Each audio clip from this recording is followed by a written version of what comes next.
Vocal by مهدی نوروزی.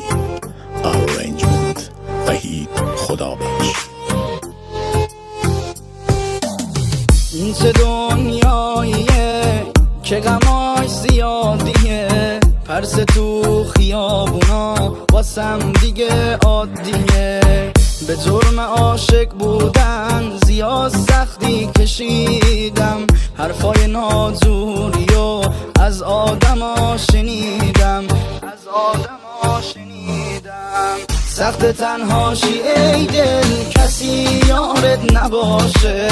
غمهای این زمونه توی دلت رهاشه. سخت تنهاشی ای دل، کسی یارت نباشه. غمهای این زمونه توی دلت رهاشه.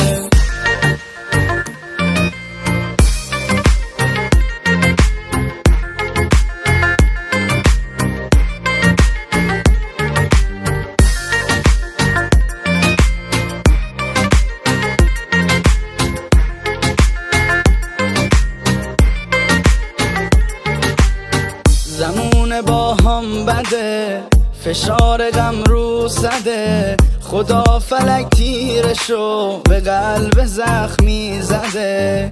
شکستم از همه، دلم پر از ماتمه. روگونه هم همیشه حالتی از شبنمه.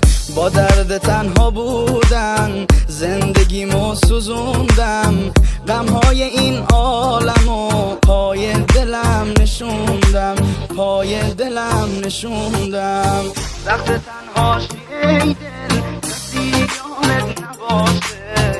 غمهای این زمونه توی دلت رهاشه. سخت تنهاشی ای دل، کسی یارت نباشه. غمهای این زمونه توی دلت رهاشه.